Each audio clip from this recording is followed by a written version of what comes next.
You tried to make it short and sweet. Hello my darlings, and welcome to the short books reading vlog where I read books that are less than 200 pages and that you can read in a single day. The first book I read was Everything's Fine by Matthew Pridham, and in this book a middle manager tries to hold a performance review while the apocalypse turns his co-workers into Cronenberg interns. Everything's Fine is a grotesque corporate horror novel where capitalism meets cosmic eldritch soup.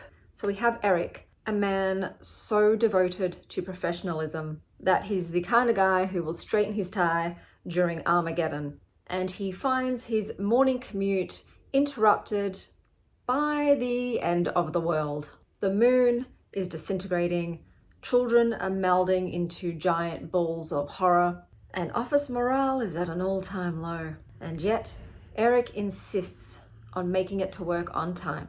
This is The Office rewritten by Lovecraft. The horror isn't just the flesh-melting chaos that's going on outside.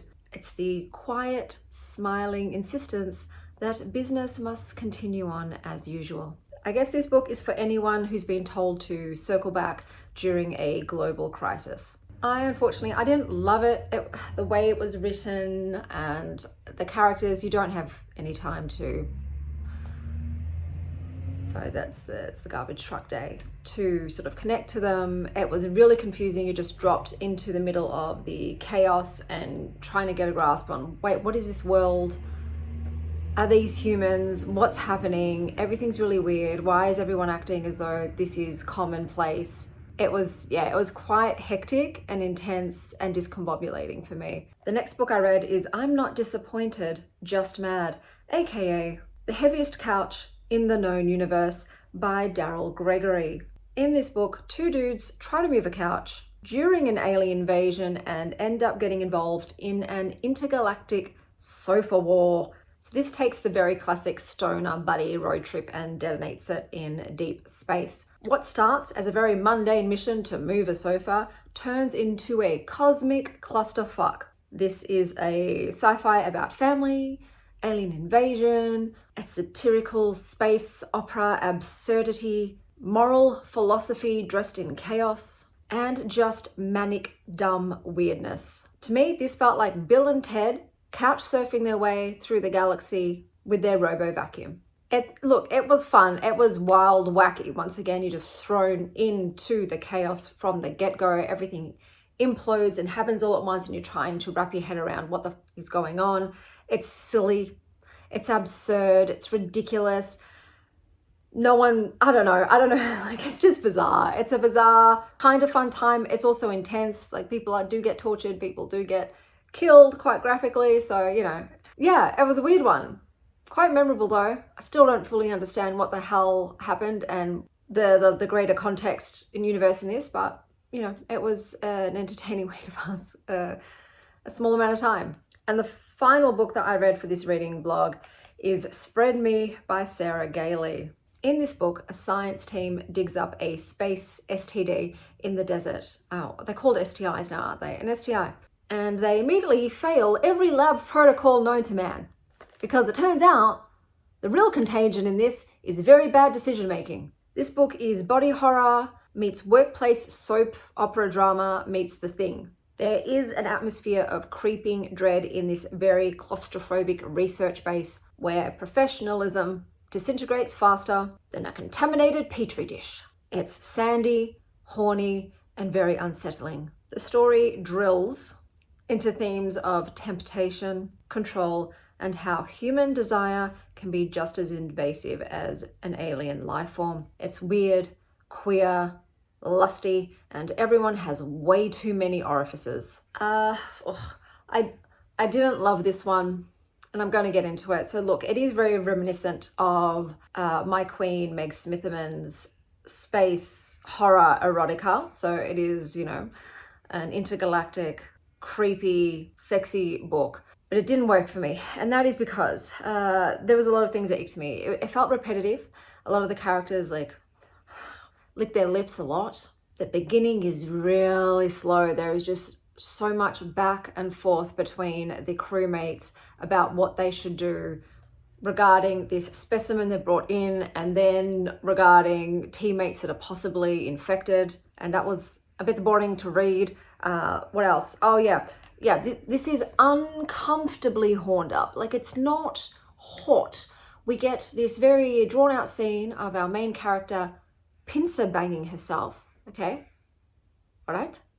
Whilst fantasizing about a virus infecting her, we get very vivid details about its structure and its phage fibers, whilst a half-crushed harvester ant drags itself across her pubic mound as she goes to town until her fingers are pruned and cramping. All the sexual stuff in this just was so icky. It was icky and gross, and there was, I don't know, it was a bit non-consenty to me, because the main character is supposedly meant to be asexual. So with this crew of very gender ambiguous, sexual ambiguous, polyamorous people, everybody like bangs each other except for her. She is never part of the gangbang, because it's alluded to that she just doesn't feel desire towards people, and she's not interested, so no one bothers with her anymore. You know, they know she's not down to go to Pound Town, so they just Tetris with each other. Okay, so when all of a sudden someone gets infected with this alien virus, all of a sudden she's feeling these feelings of lust, because it turns out she's really into viruses. And I don't understand how, I don't know. Okay, I don't know. And the people that are infected are very aggressive with their flirtation. And she'd be like, I don't want to do this, but I want to, but I don't want to. And like I said, whenever there's the confliction, I don't like it. It has to be very clear, I want this. Yes, yes, yes, go on all levels. You are free and clear, green lights all the way. I don't want any amber light situation happening. But the main thing is this dragged. This dragged for a very short book. It was a slog to get through. The pacing was also off. They would do these flashbacks to present day where they've dragged in this coyote, cockroach, hybrid alien thing that's decomposed and infected members in their team who start transmutating in gross, very gross, icky, and like I said, hypersexualized ways. And then it will go back to just showing slices of life on this research station with this crew previously. And I don't feel like it added much. You know, I guess it was trying to show, look, they were friends and this, you know, empathize with them. They were just living their lives. And now this horrible thing has happened. But I just didn't connect to anybody in this book. I didn't care about anybody in this book. I was like, yeah, virus, take them all out. Do what you want. Like, decimate the entire crew. I don't care. I don't care about any of these people. And I really don't like being privy to their gross sexual encounters. And it just, yeah, I really wanted to like this, you know, because I like weird, horny shit. But this wasn't my brand of weird, horny shit, apparently. I think too, it was just the main character. I actually didn't like her. And there was that inconsistency where, oh, I'm asexual. No, I'm not now. Not now. Notice me, virus. Notice me. You know, so yeah. Look, I don't know. Yeah, I just don't know what to say. And the way it ended, I was like, cool. Okay, sure. It just, I don't know. It just felt dragged out. It felt like a one-room scene that just kept going and going and going and going and going. Just like viruses replicating. So yeah, fortunately it wasn't for me. So that brings me to the end of this vlog, where I will now wrap up these books in a TLDR. So we have Everything's Fine by Matthew Pridham. A corporate drone clings to normalcy as the world and his co-workers disintegrate into surreal body horror chaos. I'm Not Disappointed, Just Mad, aka The Heaviest Couch in the Known Universe by Daryl Gregory. A pair of stoners catch a ride with a sentient warship and become the most reluctant combatants in the galaxy's dumbest apocalypse. And then we have Spread Me by Sarah Gailey. A lonely scientist unearths something that wants to get under her skin, literally and sexually. And that is everything for today. I'm going to just be going out and running errands. I've got different assessors, multiple assessors coming today to assess the damage to my house. Last night, my curtains fell at 4 a.m. At the time, I didn't know what had happened. I just heard a giant bang. And because of recent occurrences, my mind from sleep went straight to the machete gangs here, and they've broken in through my front door. So I just leapt up out of bed, didn't turn on the lights, just raced out, because my only thought was, people are in my house with weapons. I need to protect my children, stop them getting to my kids. That's how my sleep to wake brain processed a giant bang. So I ran out, I look at my front door's closed, and I think, okay, the front windows have come in through there, and I run into the front room, and I'm just looking, and then I'm looking out into the garden. My sensor light was on. I think the reverberation of the bang did trigger it. I'm looking in the garden, I don't see anybody.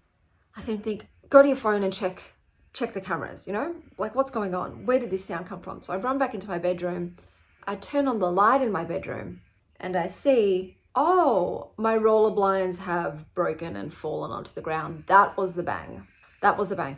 Kind of annoyed that my instinct wasn't to, I don't know, grab my phone so I could call the police or grab a weapon. No, I just charged straight out of my room to take on what I thought was 3 men with machetes barehanded, you know, like in my Care Bears t-shirt pajamas. So it is what it is. We all react instantly how I react instantly. And yeah, I just charged ahead.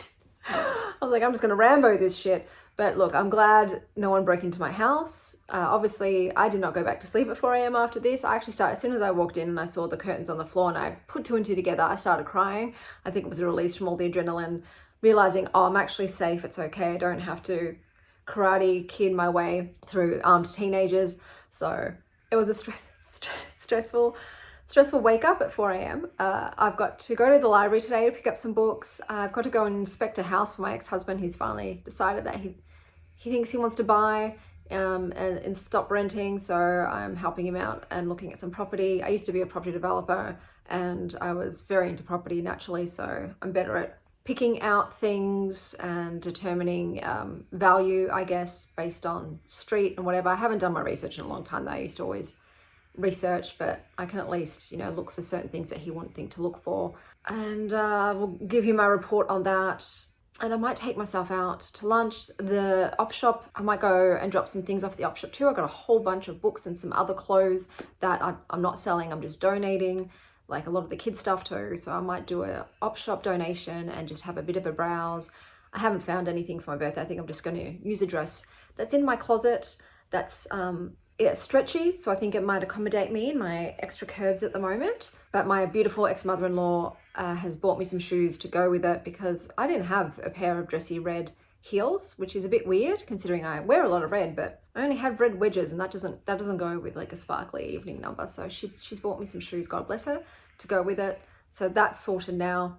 That's what I'll be wearing. But yeah, I just want to have a look just in case, you know, just in case there's something there. If I find a pansy plate, because you guys know I'm obsessed with hand-painted pansy plates. They are my nana obsession. So yeah, that's what I collect. So yeah, I think that's what's on the agenda. I'll take you along with me, and then the vlog will be finished. I might finish it with the library haul and show you what I got. Okay, there was just one book to pick up.